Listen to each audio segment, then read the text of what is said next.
Hello बच्चों, नमस्कार। कैसे हैं आप लोग? उम्मीद करता हूँ बहुत अच्छे होंगे आप लोग। और आपको पता ही है कि आप MPPAT के फॉर्म 26 तारीख से भरे जाने हैं और आपका 11 और 12 जुलाई में आपका एग्ज़ाम है। तो सभी बच्चे अच्छी प्रकार से तैयारी में लग गए होंगे। जो भी समय है उसका अच्छी प्रकार से सदुपयोग कर रहे होंगे, ऐसा मैं समझता हूँ। लेकिन कुछ छात्र जो हैं मैं कहना नहीं चाहता, लेकिन फिर कह रहा हूँ क्योंकि जब से मैंने वीडियो डाला है कि फॉर्म आने वाले हैं, डेट आ गई एग्ज़ाम की, तब से ही फ़ोन पे फ़ोन आ रहे हैं, मैसेज आ रहे हैं बच्चों के कि सर कुछ बता दीजिए, कैसे पढ़ाई इम्पोर्टेंट दे दीजिए। भैया मैं बता देता हूँ, ये 12th नहीं है, MPPAT है। इसमें आपको काफ़ी पढ़ना पड़ता है, तब जाके सिलेक्शन होता है। ऐसे सिलेक्शन नहीं हो जाता कि कहने मात्र से सिलेक्शन हो गया। कोई इम्पोर्टेंट आप कोई नहीं देने वाला, आपको दे भी देगा कौन देगा यार? IMP क्या होता है? PAT में IMP का कोई मतलब नहीं है, ध्यान रखें आप लोग। जो भी नोट्स हैं, सिलेक्टेड नोट्स हैं, उनको पढ़ें। जो भी बुक्स हैं, जहाँ से भी पढ़ रहे हैं आप लोग, उनको पढ़ें। और कम से कम आपको पता ही है कि समय आपको ज़्यादा से ज़्यादा पढ़ाई में देना है इस समय, है ना? तो आज मैं आपके लिए इम्पोर्टेंट क्वेश्चन लेके आया हूँ, कुछ जो मुझे लगते हैं मेमोरी बेस्ड क्वेश्चन है, अक्सर एग्ज़ाम में पूछे जाते हैं, इम्पोर्टेंट हैं। इसलिए एक के वीडियो के माध्यम से मैं आपको बताना चाहता हूँ, क्योंकि मैंने कल बताया था आपको प्रैक्टिस करना। देखिए, जितना ज़्यादा पढ़ोगे उतना ज़्यादा प्रैक्टिस भी करना है आपको, उससे ज़्यादा ज़रूरी है प्रैक्टिस करना। क्योंकि ये आइडिया लगना चाहिए अपने आप को कि हमारी तैयारी कैसी है और किस प्रकार के क्वेश्चन बन रहे हैं, ठीक है ना? तो इसलिए मैं आपसे बार बार कह रहा हूँ, भैया पढ़ रहे हो साथ में प्रैक्टिस भी करते रहना। जहाँ से भी करो, जैसे भी करो, प्रैक्टिस ज़रूर करते रहें आप सभी लोग, ठीक है ना? मेरी कोशिश रहेगी कि आपको जब भी मेरे को समय मिलेगा, मैं आपको जब भी प्रैक्टिस के लिए वीडियो डालता रहूँगा, तो उसकी आप चिंता ना करें, मैं अपनी तरफ से डालता रहूँगा। बाकी आप जो भी आपको जो भी चीज़ है, जहाँ से भी आप प्रैक्टिस करना चाहें, वो आप लोग कर लें, ठीक है ना? क्योंकि ये चीज़ का आइडिया लगना बहुत ज़रूरी, क्वेश्चन किस प्रकार के बनते हैं और हमारी तैयारी कैसी चल रही है, इस चीज़ का हमें पता चलता है, ठीक है ना? इसलिए प्रैक्टिस बहुत ज़रूरी है, बहुत ज़रूरी, इसलिए ध्यान दें, है ना? और एक चीज़ और कहना चाहूँगा, जो छात्र नोट्स ले लिए हैं या लेना चाह रहे हैं, मुझसे पूछ रहे हैं बार बार कि सर जी इसमें से आएगा ना 100% आएगा, मैं उनसे कहना चाहता हूँ, भैया कोई मैं भगवान तो है नहीं हूँ कि मैं कह दूँ कि 100% आएगा। ऐसा नहीं होता, आपको पढ़ना पड़ेगा तभी आएगा। बच्चे तो 400 बच्चे मेरे से नोट्स ले चुके हैं, आप समझना मेरी बात को। 400 से थोड़ा बहुत ऊपर नीचे होगा, तो जो नोट्स ले चुके हैं, क्या मुझे एक बात बताइए आप लोग, क्या वो 400 ही बच्चे पढ़ रहे होंगे? बताओ, अपना 100% दे रहे होंगे? नहीं दे रहे होंगे यार। उन 400 में से मैं आपको बता रहा हूँ, 50 बच्चे, 50 भी ना हो, 40 बच्चे मान लीजिए, ओनली 10% बच्चे मान लीजिए जो पढ़ रहे होंगे, एक्चुअल में पढ़ रहे होंगे। बाकी तो सिर्फ ले करके बस ले लिए शौक शौक में कि सर ने मोटिवेट कर दिया है, ले लीजिए, और बस एक आध दो दिन पढ़ के बस, कोई मतलब नहीं है। ऐसे कुछ नहीं होने जाने वाला है यार। जो लोग पढ़ सको ना, वही नोट्स लो, जो मेहनत कर सको, जिसको अपने आप पे भरोसा हो, है ना, कॉन्फिडेंस हो कि हाँ मैं कर लूँगा, चाहे कुछ भी हो जाए, सिलेक्शन ले लूँगा, वो बच्चा कर सकता है यार। उसको कोई हराने वाला नहीं है, गारंटी है वो एक सफल होकर आपको बता देगा 2 महीने बाद। लेकिन सिर्फ टाइम पास के लिए, सर जी इसमें से आएगा सर, ये क्वेश्चन इंपॉर्टेंट रहेगा, कितने पेज हैं सर, पेज कितने?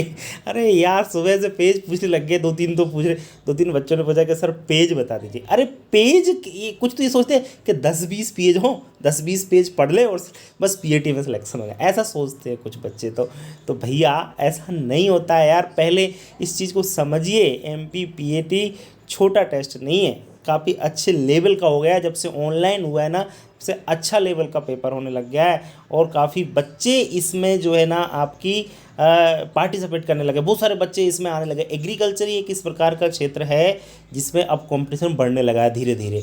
अभी तक तो कम था, लेकिन अब कंपटीशन बढ़ रहा है, क्योंकि रुझान आ रहे हैं बच्चों के इधर।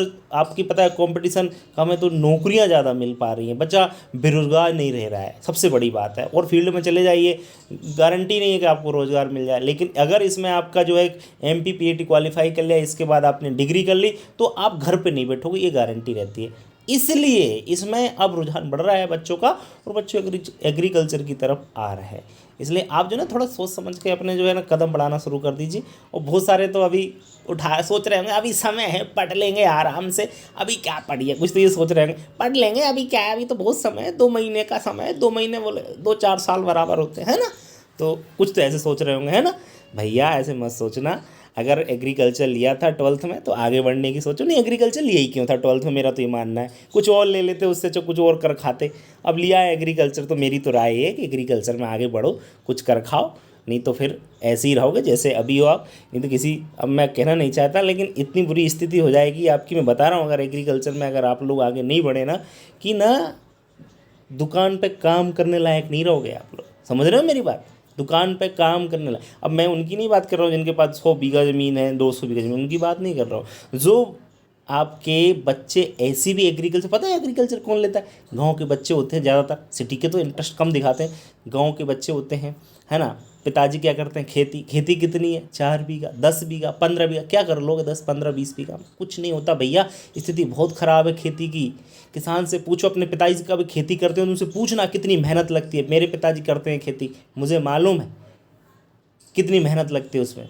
पता चल जाता है रात को जब सर्दियों में पानी देने जाते हैं ना, क्या स्थिति होती है। वो सर्दी मजदूर के बेटा 600 रुपये मजदूरी हो गई, हालत ख़राब हो जाएगी तुम्हारी। मजदूर लगा वो तो सर इतने सर जी हमारे पास तो 50 बीघा ज़मीन है, हम तो क्या करें, चल मजदूर लगा लेंगे। मजदूर बेटा, मजदूर 600 रुपये का मिला, हालत ख़राब हो जाती है ना। और वो भी कितने घंटे काम करेगा? 5-6 घंटे हो गया काम। फिर दूसरा रात को अलग और दिन में अलग, ये स्थिति है। तो वो ना करना पड़े, किसी दुकान पे काम करना ना पड़े, किसी के यहाँ काम ना करना पड़े भैया, इससे अच्छा है इसमें सिलेक्शन ले लो, कुछ कर खाओगे आगे चल के। इसलिए कह रहा हूँ, इसमें सिलेक्शन यानी नौकरी पक्की कहीं ना कहीं, मतलब बेरोजगारी तुम्हारी खत्म। ये समझ लो, MPPAT सिलेक्शन यानी बेरोजगारी। क्यों?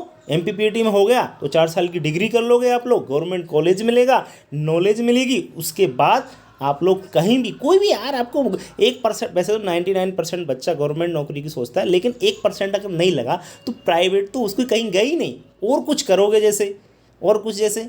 आर्ट्स वालों की हालत देखी क्या स्थिति है, चप्पल चटकात घूम रहे हैं मार्केट में, चप्पल चट हो रही है पीछे से, समझ रहे हो ना। तो ये स्थिति है आर्ट्स वालों की है, कॉमर्स वालों की, कुछ नहीं कर पा रहे हैं। मैथ बायो वाले, हाँ नीट करेंगे हम, नीट बायो वाले कहते हैं हम क्या करेंगे, नीट हम डॉक्टर बनेंगे। डॉक्टर क्या बनेंगे? डॉक्टर समझते हो डॉक्टर? मेरे को हंसी आती है यार, हर कोई डॉक्टर कैसे बन सकता है? सोचिए आप लोग, हैं सब डॉक्टर बन गए तो हो गया काम सब। क्या आपको पता है कि 1% यार बच्चा नीट में जा ही नहीं पाता, पेपर देता बस देखने के लिए, घर वालों को दिखाता है कि मैंने नीट का पेपर दिया बस, और इससे ज़्यादा कुछ नहीं। अब देखो मेरी कितनी चलते ही जा रहा है मामला, बढ़ते ही जा रहा है, वीडियो बहुत लंबा हो जाएगा, इसलिए कुछ क्वेश्चन है उनको देख लीजिए, मेरी बातें तो चलती रहेंगी, है ना। और बाकी एग्रीकल्चर अच्छा आपके लिए समझ लीजिए, अच्छा प्लेटफॉर्म है अगर आप लोग आगे बढ़ते हैं, नहीं तो स्थिति बहुत ख़राब होने वाली है। इसलिए आप लोग पढ़ें भैया, पढ़ें अच्छे से, पढ़ें, मेहनत करें, समय आपके पास कम है। ठीक है, चलिए शुरू कर लेते हैं। तो बच्चों कुछ इंपॉर्टेंट क्वेश्चन है, देखते चलिए आप लोग। सबसे पहले है बंची टाप। बंची टाप रोग निम्नलिखित किससे होता है? आपको पता है कि बंची टाप केला का एक महत्वपूर्ण रोग है, आपको पता होगा बंची टॉप, ठीक है ना। इम्पोर्टेंट ध्यान दें इस पे, क्वेश्चन पे, बंची टॉप किसका रोग है? तो बंची टॉप महत्वपूर्ण रोग है केले का, ठीक है।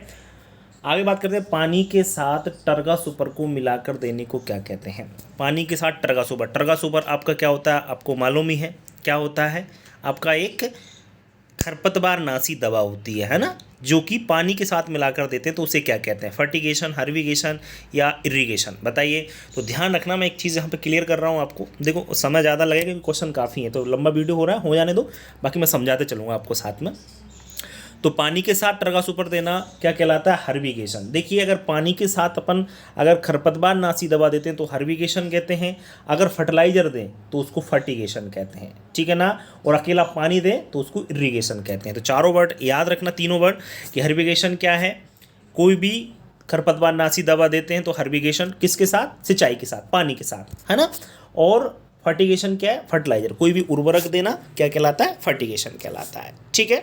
इसके बाद बात करते हैं आगे, LER is use to determine, ये इंग्लिश का है, वैसे मैं आपको बता देता हूँ कि LER किसको मापने के लिए प्रयोग किया जाता है? ट्रांसपिरेशन यानी आपका क्या होता है? बाष्पोत्सर्जन को मापने के लिए। एवापोरेशन, बाष्पीकरण को मापने के लिए। तीसरा है इंटरक्रॉपिंग सिस्टम को मापने के लिए, या आपका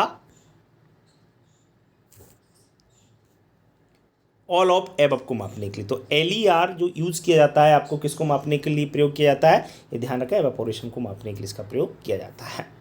इसके बाद है आत्मा। आत्मा का पूरा नाम, अच्छा क्वेश्चन है। आत्मा आपको एग्रीकल्चर की एक आपको पता ही है, ये चल रही है, इसकी इंग्लिश नाम याद रखना आप लोग, एग्रीकल्चर टेक्नोलॉजी मैनेजमेंट एजेंसी, इसकी फुल फॉर्म याद रखना थोड़ा सा, agriculture technology management agency. Hindi में दे रखा है, देखो पहला ही सही है इसका आंसर, कृषि तकनीकी प्रबंधन एजेंसी। याद रखें, आत्मा एग्रीकल्चर जिस प्रकार से एक विभाग बांट दिया गया है, उसी प्रकार से एक एजेंसी बनाई गई है जो एग्रीकल्चर आपके है किसानों के लिए काम करती है आत्मा। ठीक है ना, ये ध्यान रखें। कृषि तकनीकी प्रबंधन एजेंसी, इंग्लिश में थोड़ा लिख लें आप लोग, क्योंकि पूछा जाता है। जैविक कीटनाशक के रूप में प्रयोग करते हैं, किसका प्रयोग करते हैं, जैविक कीटनाशक मतलब जो किसी से बनाया, जीव से तैयार किया जाता है ऐसी दवा, और कीटों को मारने के लिए प्रयोग करते हैं। तो बताइए, नीम से, सूर्यमुखी से, बेर से या आम से। तो जैविक कीटनाशक कौन सा है, सबको पता है, नीम है, क्योंकि नीम में क्या पाया जाता है बेटा, एजेडायरेक्टिन पाया जाता है। एजेड आपको पता है, नीम देखा ही है सबने, नीम की पत्तियां भी खाई होंगी, कड़वी लगती हैं, निबोली देखी होंगी, कड़वी लगती हैं, क्यों, क्योंकि उसमें एजेडायरेक्टिन नाम का रसायन पाया जाता है जो कि कीटनाशक होता है। ये कीटों को नुकसान पहुँचाता है, ठीक है ना, कीटों को खा जाता है, खा जाता मतलब कीटों को जो है ना खत्म करता है, इससे कीट मर जाते हैं। ठीक है, आगे बढ़ते हैं। कृषि प्रसार शिक्षा का सबसे अधिक प्रभावी तरीका बताइए। कृषि प्रसार शिक्षा, एग्रीकल्चर एक्सटेंशन एजुकेशन का सबसे अधिक प्रभावी तरीका क्या है। अगर एग्रीकल्चर एक्सटेंशन आपका ये टॉपिक है, ध्यान रखें आपके सिलेबस में है, ध्यान रखना इसका विशेषकर। और मान के चलिए आप एग्रीकल्चर की कोई जानकारी है किसानों को दे रहे हो, तो कौन सा तरीका जो है ना सबसे बेस्ट रहेगा, बताइए आप लोग। दूरदर्शन पर उसको रिलीज कर दोगे तरीके को, या समाचार पत्र बोले तो अखबार में लिख दोगे, प्रदर्शन कर कर बताओगे किसानों के ऐसे होता है, या रेडियो। तो कृषि प्रसार शिक्षा जो है इसका सबसे अधिक प्रभावी, सबसे ज़्यादा किसान जिसको समझ पाते हैं वो तरीका कौन सा होता है बताइए। तो ध्यान रखना वो होता है प्रदर्शन। इसका आंसर सही क्या होगा आपका, प्रदर्शन। ठीक है ना, क्या होगा, प्रदर्शन। इसमें क्या होता है, किसान को जो भी व्यक्ति है करके दिखाते हैं कि देखो ऐसे ऐसे होता है, ये होता है। कोई वैरायटी है जैसे वो नई आई है तो वो कर दिखाएंगे, कोई दवा है छिड़क कर यूज करके बताएंगे, प्रैक्टिकल करके बताएंगे, तो वो ज़्यादा चीज़ समझ में आती है। तो ध्यान रखें इस बात का। बौछारी सिंचाई उपयुक्त है, बौछारी बोले तो स्प्रिंकलर सिस्टम। देखो एक तो होती है ड्रिप इरिगेशन, और दूसरी, ड्रिप मतलब जानते हो ना, बूंद बूंद सिंचाई, और दूसरी होती है स्प्रिंकलर यानी बौछारी सिंचाई। आप लोगों ने दोनों विधियां देखी होंगी, है ना, इसमें कम पानी यूज होता है दोनों में, मालूम है आपको। तो ये कौन सी भूमि के लिए बेस्ट रहती है बताइए, किले मिट्टी के लिए, लोमी मिट्टी के लिए, अंडुलेटिंग टोपोलॉजी मतलब जो टेढ़ी मेढ़ी होती है भूमि उसके लिए, ऊबड़ खाबड़ कह सकते हैं, ऊबड़ खाबड़ भूमि के लिए, या सभी के लिए। तो ध्यान रखें, बौछारी या स्प्रिंकलर सिस्टम होता है वो आपकी ऊबड़ खाबड़ जो भूमि होती है, ऊंची नीची भूमि होती है ना, उसके लिए सबसे बेस्ट मानी जाती है। कई बार पूछा गया प्रश्न है MPPAT में, इसलिए ध्यान रखना। 8वां प्रश्न है, जाकी 9218 is a very drought tolerant variety is a which crop. English question में हिंदी में बता देता हूँ आपको। जाकी 9218 सबसे ड्राउट टॉलरेंट का मतलब होता है सूखा, सूखे के लिए वेराइटी विच क्रॉप कौन सी है बताइए। जाकी 9218 टॉलरेंट, सूखे के लिए टॉलरेंट वेराइटी कौन सी है। तो चिकपी यानी चने के लिए, फील्ड पी लोबिया के लिए, पिजन पी अरहर के लिए, और व्हीट या गेहूं के लिए। तो आपको बताना है बच्चों, जाकी 9218 ड्राउट टॉलरेंट वेराइटी आपको इसमें बतानी है। तो आंसर इसका क्या होगा, आंसर आपको बताना है बच्चों। आंसर आप बता सकते हैं क्या, कोई किसी को जानकारी है किसके बारे में, नहीं होगी, नहीं आ रहा होगा समझ में, मैं बताता हूँ, एक मिनट।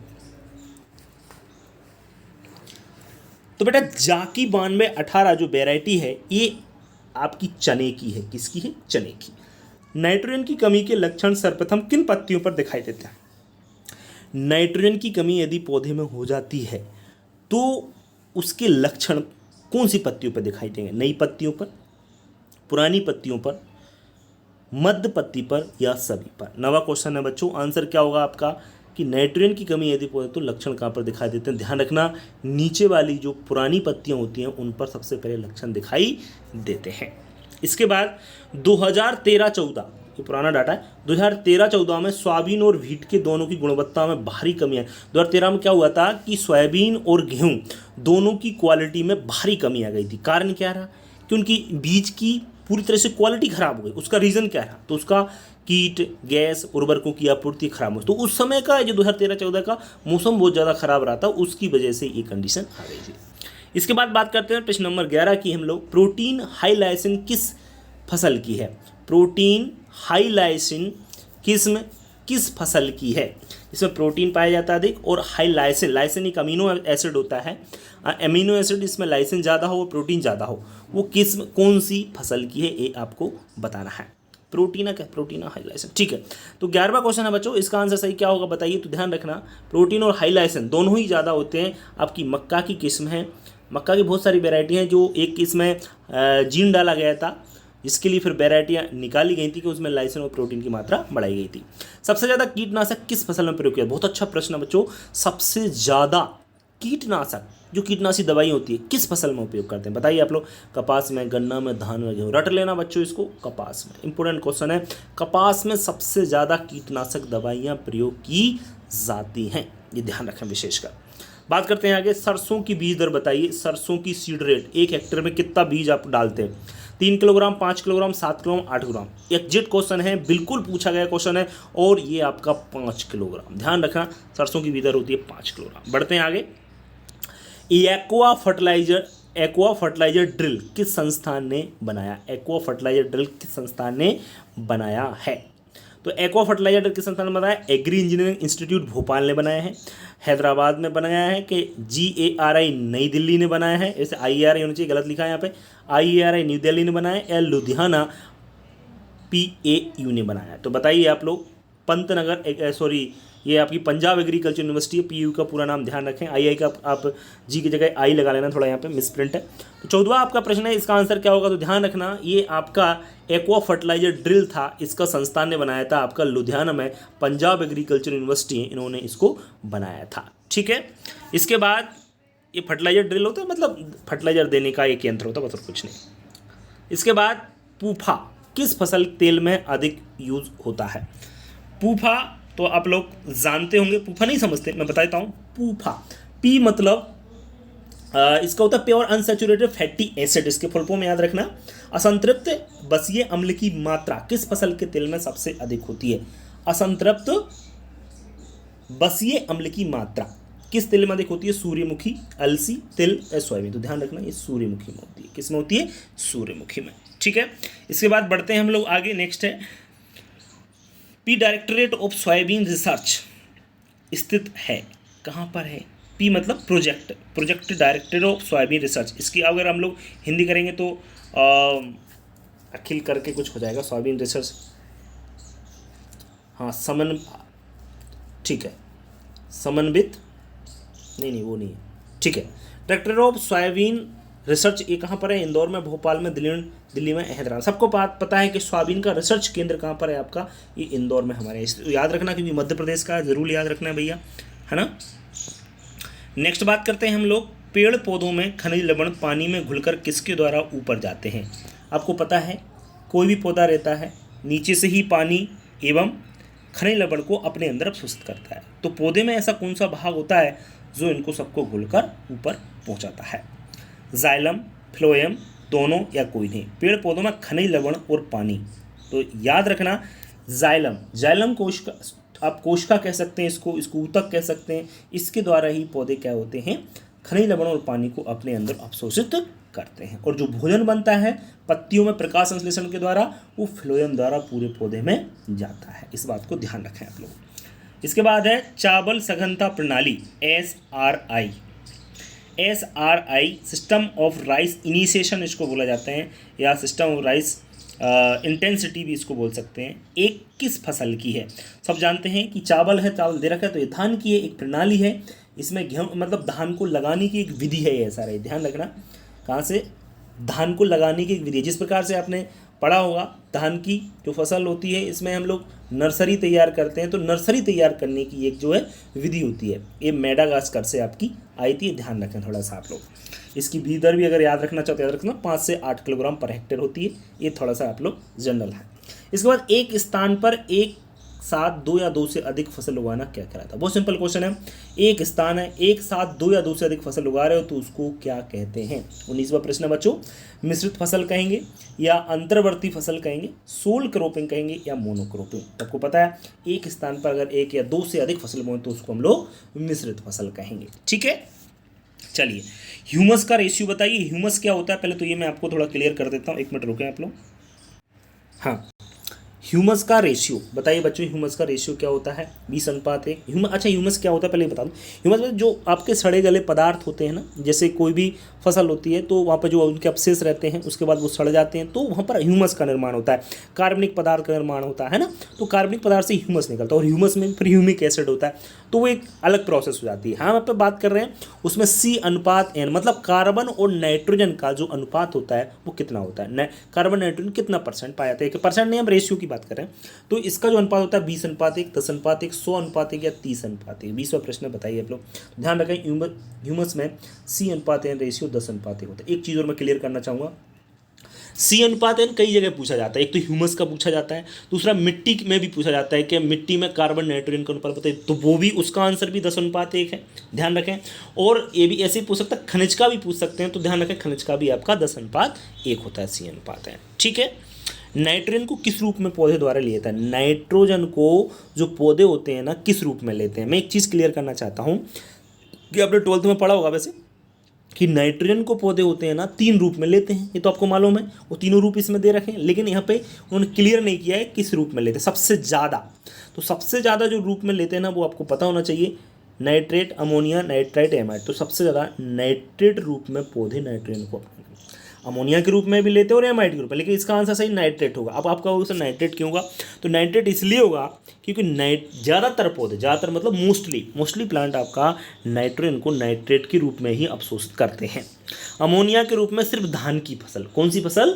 सिर्फ धान की। थोड़ा बहुत आलू मान लीजिए, थोड़ा बहुत है ना, तो आलू भी थोड़ी बहुत मात्रा में लेता है, लेकिन अगर अमोनिया के रूप में पूछे तो धान का विशेष याद रखना कि धान की फसल नाइट्रोजन को अमोनिया के रूप में लेती है। और एमाइड की अगर हम लोग बात करें तो एमाइड का आप लोग याद रखें कि एमाइड जो यूरिया आता है ना, यूरिया में जो नाइट्रोजन पाई जाती है ना वो एमाइड के रूप में पाई जाती है। और एमाइड का मतलब क्या होता है मैं आपको थोड़ा बताना चाहूँगा कि यूरिया को जब हम छिड़क के देते हैं ना तो जो पौधे की पत्तियाँ होती हैं वो उस नाइट्रोजन को अवशोषित करती हैं एमाइड के रूप में, ये थोड़ा सा याद रखें। इसके बाद हम बात करते हैं जिंक की कमी से कौन सी बीमारी होती है? सब जानते होंगे, बहुत ही इंपॉर्टेंट क्वेश्चन है और कई बार एग्जाम में पूछा जाता है। तो जिंक की कमी से कौन सी बीमारी होती है? खैरा, लीफ स्केचिंग, क्लोरोसिस या कोई नहीं? सब जानते हैं जिंक कमी से धान की फसल में होती है। और ये भी ध्यान रखें किसकी फसल में? धान में खैरा रोग होता है। कौन सा रोग? खैरा। ठीक है ना। इसकी कमी को दूर करने के लिए क्या करना चाहिए? 20 से 25 किलोग्राम जिंक सल्फेट का प्रयोग करना चाहिए तो कमी दूर हो जाती है, ध्यान रखना थोड़ा सा। थॉर्नलेस स्पीसीज ऑफ सिट्रस, थॉर्नलेस जो स्पीसीज है वो सिट्रस में से किसकी है आपको बताना है। लाइम यानी नींबू की है, लेमन की है, ग्रेप फ्रूट की है या ताहिती लाइम की है? तो आपको बताना है किसकी है थॉर्नलेस स्पीसीज बच्चों, ये आपको बताना है। 23वां आपका प्रश्न है। आंसर क्या होगा इसका? तो आंसर है इसका ताहिती लाइम की ये थॉर्नलेस वेराइटी होती है। इसके बाद इंग्लिश में आ गया थोड़ा सा, कोई बात नहीं समझाते चलूँगा। डोरमेंसी ब्रेकर हार्मोन कौन सा है? पहले तो ये पता होना चाहिए कि डोरमेंसी ब्रेकर हार्मोन्स का मतलब क्या है। तो डोरमेंसी ये सुसुप्ता अवस्था को तोड़ने वाला हार्मोन कौन सा है? सुसुप्ता अवस्था क्या होती है कि बहुत सारे बीज जो होते हैं ना कुछ समय रखने के बाद वो डोरमेंसी में चले जाते हैं, सुसुप्ता अवस्था में चले जाते हैं। मतलब वो अगर हम लोग उनको बोएंगे ना तो उनका अंकुरन नहीं होता है। तो उनको तोड़ने के लिए कौन सा हार्मोन प्रयोग किया जाता है वो आपको बताना जा रहा हूँ। Cytokinin hormone, gibberellin hormone, auxin hormone या IBA यानी इंडोल ब्यूटारिक एसिड हार्मोन? कौन सा हार्मोन ऐसा है जो कि डोरमेंसी ब्रेकर होता है? बताइए बच्चों। 24वां प्रश्न है। तो ध्यान रखें डोरमेंसी ब्रेकर हार्मोन होता है जिब्रेलिन। जिब्रेलिन हार्मोन से हम लोग को किसी भी बीज की जो है क्या तोड़ सकते हैं? सुसुप्ता अवस्था को। क्वीन ऑफ पल्सेस, बताइए दालों की रानी कौन है? दालों की रानी पी यानी आपकी मटर, चिकपी यानी ग्राम यानी जो चना होता है वो, मूंग आप लोग जानते हैं, पिजन पी यानी अरहर जिसको हम लोग तुअर के नाम से भी जानते हैं। तो बताइए क्वीन ऑफ पल्सेस कौन है बच्चों? बहुत सिंपल क्वेश्चन है और इसका आंसर सही होगा पी यानी मटर को क्वीन ऑफ पल्सेस के नाम से जाना जाता है। नेक्स्ट है आपका राइजोबियम ट्राइफोलाई एक है। राइजोबियम आपको एक पता ही होगा कि दाल वाली फसलों में राइजोबियम, उनकी जड़ों में राइजोबियम नामक जीवाणु पाया जाता है जो कि वायुमंडल से क्या करता है, नाइट्रोजन का फिक्सेशन करता है। ये चीज़ तो आपको मालूम है। अब आपको बताना है कि राइजोबियम ट्राइफोलाई एक स्पीसीज है ट्राइफोलाई, वो किस में आपको नाइट्रोजन एकत्रित करती है, वो अच्छा कैसी होती है, एक है क्या है, तो आपको बताना है सिम्बायोटिक यानी सहजीवी है, नॉन सिम्बायोटिक यानी असहजीवी है, फायर लिविंग है या नन ऑफ दीज है। तो राइजोबियम ट्राइफोलाई एक आपका सहजीवी है, साथ साथ जीवन यापन करता है यह जीवाणु और वायुमंडल से क्या करता है, नाइट्रोजन आपका अवशोषण करता है। ठीक है, इसके बाद शुगर बेबी और हनी बी इज वेराइटी, बहुत अच्छा क्वेश्चन है, बहुत अच्छा क्वेश्चन है, वेराइटी पूछिए शुगर बेबी और हनी बी। शुगर बेबी मतलब शुगर बेबी बोलेंगे, इसका कोई हिंदी नहीं होगा, और हनी बी तो आप लोग जानते हैं ना, honey bee is a variety. तो आपको बताना है कि किसकी किस्म है, वैरायटी है। वाटरमेलन की तरबूज की है, मस्क मिलन खरबूजा की है, खीरा तो आप लोग जानते ही हैं, और शुगर केन या गन्ना की है। बताइए बच्चों, 27वां प्रश्न है, इसका आंसर सही क्या होगा, शुगर बेबी और हनी बी वैरायटी है वाटरमेलन यानी तरबूज की, किसकी, तरबूज की। नेक्स्ट है आपका, ऐसी कौन सी हरी खाद वाली फसल है जिसके स्टेम में भी नोड्यूल्स, मॉड्यूल्स नहीं बच्चों, एम नहीं आएगा, एन आएगा, थोड़ा सा ध्यान रखें आप लोग, नोड्यूल्स पाए जाते हैं। ऐसी कौन सी हरी खाद वाली फसल है जिसके स्टेम बोले तो तने में भी आपकी क्या पाई जाती है, गांठें पाई जाती हैं, जिसमें बैक्टीरिया पाया जाता है राइजोबियम, जो कि वायुमंडल से नाइट्रोजन, वैसे तो हमने बताया कि जड़ में पाया जाता है, लेकिन यहाँ पे क्या कह रहा है कि उसके तने में भी पाया जाता है। तो कौन सा ऐसा पौधा होता है जिसके तने में भी आपका पाया जाता है, बताइए। सेसबेनिया रोस्ट्रेटा, ये बॉटनिकल नेम है, किसका है आपको पता है, ये ढेंचा का है, बॉटनिकल नेम दे रखा है सेसबेनिया रोस्ट्रेटा। फार्मियाक्यूल ढेंचा भी दे दिया एक जगह, और नन ऑफ दीज। तो बताइए 28वां प्रश्न का आंसर क्या होगा। वैसे 28वें प्रश्न का जो आंसर होगा सेसबेनिया रोस्ट्रेटा होगा, लेकिन ये ढेंचा का ही आपका साइंटिफिक, लेकिन एक स्पीसीज होती है रोस्ट्रेटा, इसलिए याद रखें, बस ये चेंज हो गया है क्योंकि सेसबेनिया, इसका पीछे ढेंचा का बॉटनिकल नेम कुछ और भी लिखा होता है, कई जगह आप लोग देख सकते हैं, लेकिन सेसबेनिया रोस्ट्रेटा इसका आंसर, रोस्ट्रेटा इसका आंसर सही होगा, ठीक है ना, जो कि वायुमंडल से नाइट्रोजन स्थिरीकरण करता है, और इसको एजोराइजोबियम हम लोग कह सकते हैं।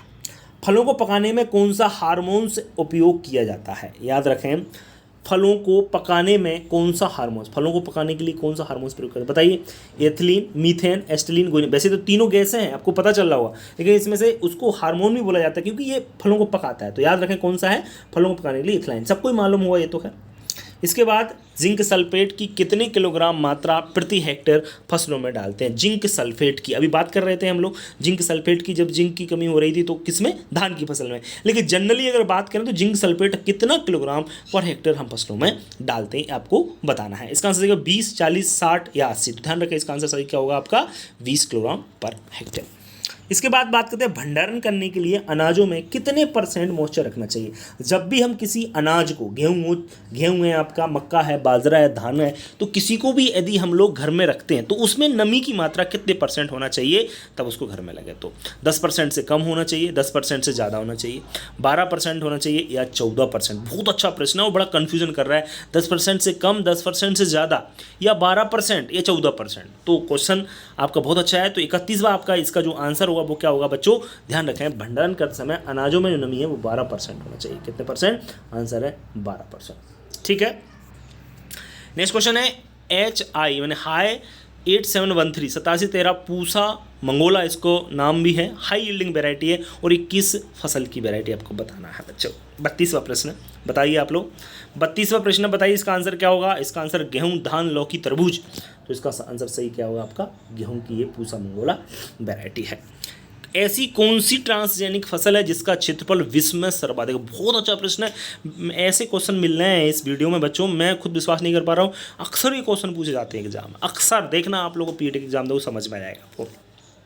ऐसी कौन सी ट्रांसजेनिक फसल है, ट्रांसजेनिक तो आप लोग समझते हैं ना, ट्रांसजेनिक फसल अब बनाई जा रही है, आपको पता है DNA चेंज बेंच करके बनाई जा रही है, सुना होगा आपने कि नहीं सुना। जिसका क्षेत्रफल विश्व में सर्वाधिक है, कपास का, मक्का का, टमाटर का या सोयाबीन का। सबसे पहली फसल तो आपको याद होगी ट्रांसजेनिक कौन सी है, सबसे पहली कपास है, लेकिन इसमें क्या पूछ रहा है, क्षेत्रफल और वर्ल्ड में सर्वाधिक। आंसर क्या होगा बताइए। तो बेटा याद रखें, आजकल ट्रांसजेनिक का सबसे ज़्यादा सोयाबीन का एरिया सबसे ज़्यादा है, ठीक है ना। नेक्स्ट है पडलिंग किस फसल में की जाती है। पडलिंग, पर्लिंग क्या होती है ये पहले पता होना चाहिए। पर्लिंग का मतलब होता है, आपको पता होगा कि धान की पौध लगाने से पहले, धान रोपने से पहले खेत में आपको पता है क्या किया जाता है, उस खेत को मचाया जाता है ट्रैक्टर के माध्यम से या किसी के माध्यम से, पता होगा आपको इसे, है ना। जो धान लगाते हैं उनको मालूम हुआ, तो वो उसको ही पर्लिंग बोलते हैं जनरली। और वो क्यों की जाती है, खरपतवार ना हो गए इसलिए, पानी नीचे, क्योंकि उसके रंध्र बंद हो जाते हैं तो पानी नीचे नहीं जाता, लीचिंग ना हो इसलिए, ठीक है ना, इसलिए एक काम किया जाता था। और किस फसल में करते हैं, मैं अभी बता ही दिया, पर्लिंग की जाती है धान की फसल में, ठीक है। कौन सी फसल जिसे फैट फ्री फसल के रूप में जानते हैं, बहुत अच्छा प्रश्न है। फैट फ्री मतलब जिसमें वसा की मात्रा नहीं पाई जाती, ना के बराबर पाई जाती है, ऐसे कह सकते हैं। किसका उपयोग किया जाता है, ऑप्शन सुन लीजिए, चावल, सोयाबीन, मूंगफली या माइगर नहीं, इसको नाइगर बोलते हैं, NIGR, एम की जगह एन कर लेना, थोड़ा सा मिस्टेक हो गया है यहाँ पे। तो चावल, सोयाबीन, मूंगफली, इनमें से कौन सी फैट फ्री होती है बताइए, बहुत इंपॉर्टेंट क्वेश्चन है बच्चों, ये भी 35वां आपका आंसर क्या होगा आपका, ध्यान रखें इसका सही आंसर है, क्योंकि मैं आपको एक बता देना चाहता हूँ, चावल, इसमें सिर्फ 2.5% पाया जाता है फैट, बताइए सिर्फ कितना, 2.5% फैट है। बाकी सोयाबीन की बात करें तो इसमें तेल की मात्रा कितनी होती है, 20% होती है।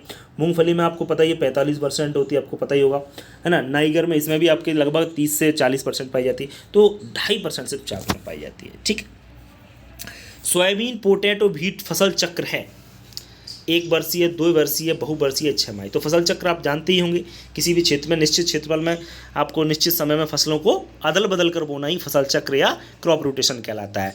तो सोयाबीन, पोटैटो यानी आलू, व्हीट यानी गेहूं, इसका फसल चक्र 1 साल में आप कर सकते हो, 2 साल में, या आप लोग 2 साल से भी ऊपर में, या 6 महीना में। तो 36वां आपका प्रश्न बताइए, 36वां प्रश्न का आंसर सही क्या होगा। तो बच्चों को पता है कि सोयाबीन में हमने क्या खरीफ में ले लिया, और पोटैटो को हम रबी से पहले ले लिया, और गेहूं को थोड़ा हमने लेट कर दिया, मतलब 1 साल में ही हम एक काम निपटा लेंगे, यानी 1 वर्षीय आपको फसल चक्र हो जाएगा। पोटैटो मतलब आलू को अपन लोग सोयाबीन जैसे ही कटा ना उसके बाद जस्ट बो देते हैं, व्हीट के लिए थोड़ा लेट बुवाई करते हैं, तो ये काम हो जाता है, ठीक है। चलिए, इसके बाद ग्रेगर जोन मेंडल ने किस मटर पर अपना कार्य किया था, किस मटर पर, हो मतलब इतना इंपॉर्टेंट क्वेश्चन, बच्चा कंफ्यूज है। ग्रेगर जोहन जो मेंडल थे, आपको पता है जेनेटिक्स के पिता कहा जाता है इनको, और इन्होंने मटर पर काम किया था। तो कौन सी मटर पर किया था, फील्ड पी पर किया था, गार्डन पी पर किया था, स्वीट पी पर किया था, पिजन पी पर किया था, बताइए आप लोग। हिंदी, अच्छा हिंदी की पूछें बच्चे तो हिंदी में क्या जवाब देंगे। फील्ड पी मतलब कह सकते हैं आप लोग, फील्ड यानी आप लोग खेत कह सकते हैं, एरिया मटर कह सकते हैं खेत वाली, गार्डन पी इसको गार्डन ही मटर कह सकते हैं, स्वीट पी मीठी कह सकते हैं, मीठी मटर पर किया, पिजन पी ये तो आपकी अरहर होती है, इस पर किया था। तो किस पे किया था बताइए, आंसर क्या सही होगा आपका, इसका आंसर सही होगा बच्चों गार्डन पी, इस पर आपका मेंडल ने काम किया था। बहुत कन्फ्यूजन वाला और पूछा जाता है, ध्यान रखें आप लोग। भारत में पूर्ण रूप से किस उर्वरक के लिए दूसरे देशों पर निर्भर नहीं है हमारा देश, भारत आपका इंडिया जो है ना, किस उर्वरक के लिए दूसरे देशों पर, हम कौन सा फर्टिलाइजर विदेशों से नहीं मंगाते, इंपोर्ट नहीं करते हैं, बताइए। ये एसएसपी जानते हो ना आप लोग, single super phosphate, DAP di ammonium phosphate, urea आप लोग जानते ही हैं, और पोटेशियम आप लोग जानते हैं। तो 38वां आपका प्रश्न है, और इसका आंसर सही क्या होगा। तो भारत पूर्ण रूप से, आजकल तो वैसे ही हम लोग यूरिया भी विदेशों से नहीं मंगाते, लेकिन पोटास में हम लोग क्या है, पोटास को हम ज़रूरत नहीं पड़ती है हमारे लिए, क्यों, क्योंकि पोटास हम लोग कह सकते हैं कि हमारे जो भी अवशेष बचते हैं फसलों के उनसे ही मिल जाती है, तो पोटास को देने की आवश्यकता नहीं पड़ती है। वैसे तो वैसे हम इसका आंसर से यूरिया होना चाहिए, लेकिन ये लोग पोटास भी कह सकते हैं कुछ लोग, तो ये दोनों में है, दोनों ही बना रहे हैं, ठीक है ना। यूरिया आज हम लोग कह सकते हैं, यूरिया हमारे देश में पूरी तरीके से बना है, इंपोर्ट विदेशों से। अब लास्ट ईयर यूरिया की बहुत ज़्यादा किल्लत पड़ गई थी, कनाडा से मंगाना पड़ा था, है ना। तो यूरिया इसका आंसर नहीं देंगे हम लोग, यहाँ पे दिक्कत है। लास्ट ईयर सुना था ना आपने, यूरिया की कितनी किल्लत पड़ गई थी, बहुत ज़्यादा, तो पोटास का आंसर हो जाएगा, ठीक है। बीटापैक्स किसके नियंत्रण के लिए, बीटापैक्स एक दवा है और फफूंदनाशी दवा है, ध्यान रखें, और किसके कंट्रोल के लिए प्रयोग करते हैं, ऑप्शन सुन लीजिए। डाउनी मिल्ड्यू जो होता है ना उसके लिए, है ना, डाउनी मिल्ड्यू नाम सुना है ना कि नहीं सुना है, पाउडरी मिल्ड्यू और डाउनी मिल्ड्यू दोनों रोग होते हैं, पता होगा आपको। हिंदी में क्या बोलते हैं, है ना, हिंदी में पूछ रहे हैं। पाउडरी मिल्ड्यू को तो पाउडरी मिल्ड्यू बोलेंगे, क्या बोलेंगे क्या पता। रस्ट अब जानते हैं, इसको किट बोला जाता है, लूज स्मट या ऑल ऑफ एबव। बताइए बच्चों, बीटापैक्स दवा किसके लिए, लूज स्मट जानते हैं कि नहीं, स्मट जो रोग होता है, कंडुआ बोल सकते हैं, कंडुआ, है ना। तो बीटापैक्स मोस्टली जो होता है ना, एक बीज उपचारित करते हैं, इससे क्या करते हैं, बीजों को उपचारित करने वाली दवा है, फफूंदनाशी दवा है, और इसमें इसका मोस्टली प्रयोग किया जाता है गेहूं के लिए। और गेहूं के लिए क्या, तो गेहूं में एक रोग लगता है, आपको पता है कौन सा, कंडुआ, है ना, स्मट, लूज स्मट, जिसका आंसर क्या होगा, लूज स्पॉट। इसके कंट्रोल के लिए हम लोग, इसके नियंत्रण के लिए हम लोग क्या करते हैं, वीटावेक्स का प्रयोग करते हैं। प्रोटीन की सर्वाधिक मात्रा किस फसल में पाई जाती है, बताइए। प्रोटीन, ये तो आपको पता होगा सबको, सोयाबीन, मूंग, उड़द, चना, तो आपको पता ही है कि नहीं पता। ध्यान रखें, प्रोटीन की मात्रा देखिए किस में पाई जाती है, इसका आंसर सही है सोयाबीन में। कितने परसेंट, 40 से 42%। ध्यान रखें 40 से 42। मूंग और चना और उड़द में लगभग 20 से 25% पाई जाती है। ठीक है। 41वां प्रश्न देखिए, कैमल क्रॉप किस फसल को कहा जाता है। कैमल वो कैमल क्रॉप क्यों कहते हैं, ये भी मैं आपको क्लियर कर दूंगा। ज्वार को, बाजरा को, मक्का को, बरसीम को, तो कैमल क्रॉप किसे कहते हैं, कैमल क्रॉप बोला जाता है ज्वार को। अच्छा बताइए, कैमल क्रॉप ज्वार को क्यों कहते हैं। कैमल यानी ऊँट होता है, ऊँट फसल क्यों कहते हैं इसको, तो आपको पता होगा कि ऊँट फसल इसलिए कहते हैं, आपको पता है कि ऊँट जो है ना 15 दिन भी बिना पानी के रह सकता है। तो ज्वार भी एक इस प्रकार की फसल है कि इसको अगर पानी नहीं मिला, मतलब सूखा अब अपने आप ये क्या कर सकती है, सहन कर सकती है, इसलिए ये इसको कैमल क्रॉप कहा जाता है। ठीक है। सिट्रस कैंकर, बताइए सिट्रस कैंकर किसके कारण होता है। सिट्रस कैंकर एक रोग है जो कि नींबू में होता है, और किसके कारण होता है ये बताना है आपको। वायरस के द्वारा, बैक्टीरिया के द्वारा या फंगस के द्वारा, कोई नहीं। तो आपको पता है, ये तो जानते हो, वायरस यानी विषाणु, बैक्टीरिया यानी जीवाणु, जानते हैं कि नहीं, फंगस यानी कवक, याद रखना थोड़ा सा, है ना। तो सिट्रस कैंकर रोग किसके द्वारा होता है, सब जानते हैं, ये बैक्टीरिया द्वारा होता है, जीवाणु द्वारा होता है। ध्यान रखें, ज़ैंथोमोनास सिट्राई नामक आपका एक जीवाणु होता है जो कि सिट्रस कैंकर रोग फैलाता है। नेक्स्ट बात करते हैं हम लोग, निम्नलिखित में से कौन सा सिस्टम फार्मिंग नहीं है। देखो, एक तो होता है आपका खेती की प्रणाली और एक होते हैं खेती के प्रकार। तो ये क्या कह रहे हैं कि कौन सा ऐसी इनमें से खेती है चारों में से जो क्या है, सिस्टम ऑफ फार्मिंग नहीं है, मतलब जो खेती का प्रकार नहीं है, प्रणाली नहीं है, सॉरी कह सकते हैं फार्मिंग लिखा है, कौन सा सिस्टम ऑफ फार्मिंग नहीं है। सिस्टम ऑफ फार्मिंग, हाँ, खेती की प्रणाली नहीं है, आपको ये बताना है। तो खेती की प्रणाली इनमें से कौन सी नहीं है। राजकीय खेती है, सामूहिक खेती बिल्कुल है, सहकारी खेती ये भी है, ड्राई फार्मिंग ये नहीं है। ड्राई फार्मिंग आपकी, ये आपका खेती का टाइप होता है। क्या होता है, खेती का टाइप, ये सिस्टम नहीं होता है। क्या होता है ये टाइप होता है। टाइप और सिस्टम में बड़ा अंतर रहता है, ये थोड़ा सा आप लोग ध्यान रखें। नेक्स्ट है 44वां प्रश्न, पार्थेनियम किस फसल में दिखाई देता है। पार्थेनियम आपको पता है खरपतवार है। पार्थेनियम क्या है, एक प्रकार का खरपतवार है जो कि खतरनाक है, सबसे ज़्यादा आपको मालूम होगा। पार्थेनियम को क्या बोलते हैं जानते हैं, गाजर घास। आपके घर के पीछे ही खड़ी होगी, देख लेना। गाजर घास किस फसल में दिखाई देता है, कपास में, मिर्च में, गन्ना में या ज्वार में। 44वां प्रश्न बच्चों, इसका आंसर क्या हुआ, और ध्यान रखना, पार्थेनियम जो खरपतवार है वो कपास की फसल में हमको दिखाई देता है। पिसीकल्चर, बस 45 ही बहुत हैं, अब ज़्यादा हो रहा है क्योंकि गर्मी बहुत लग रही है। पिसीकल्चर किसे कहते हैं बताइए। पिसीकल्चर मधुमक्खी पालन को, मछली पालन को, रेशम पालन को, सुकर पालन को। पिसी बहुत इंपॉर्टेंट क्वेश्चन थे, 45 क्वेश्चन ऐसे क्वेश्चन थे, इनमें से 100% आपको एग्जाम में क्वेश्चन मिलेंगे बच्चों, है ना। तो 45वें प्रश्न का आंसर आप मुझे दे दीजिए। इसका आंसर क्या होगा, पिसीकल्चर में आपका किसका अध्ययन करते हैं। तो पिसीकल्चर में आपका क्या करते हैं, आपने पढ़े होगा, मछली पालन का अध्ययन करते हैं। अच्छा हाँ, एक चीज़ मैं बता रहा था, जिन्होंने वीडियो लास्ट तक देखा है उनको मैं एक अच्छी बात ये बताने जा रहा हूँ कि बच्चों इसके जो डिस्क्रिप्शन है उसमें मैं पूरी जनरल नॉलेज की एक लिंक दे रहा हूँ आपको। वहाँ पर आपके 8 से 10 नंबर का पीएटी में पूछा जाता है, तो 8 से 10 नंबर आपके वहाँ से पूर्ण हो जाएंगे। बस 1 घंटे का वीडियो है, उसको देख लेना। पूरा जनरल एग्रीकल्चर मैंने उसमें कवर कर रखा है, बस उस वीडियो को देख लो, आपको पूरा जनरल एग्रीकल्चर पढ़ने की आपको जरूरत नहीं पड़ेगी। ठीक है ना। तो डिस्क्रिप्शन में लिंक दे रहा हूँ, उसको खोल के देख लेना, आपका काम वहाँ से हो जाएगा। ठीक है। तो बच्चों वीडियो कैसा लगा कमेंट बॉक्स में लिखकर जरूर बताएं। मिलते हैं नेक्स्ट वीडियो, तब तक के लिए नमस्कार।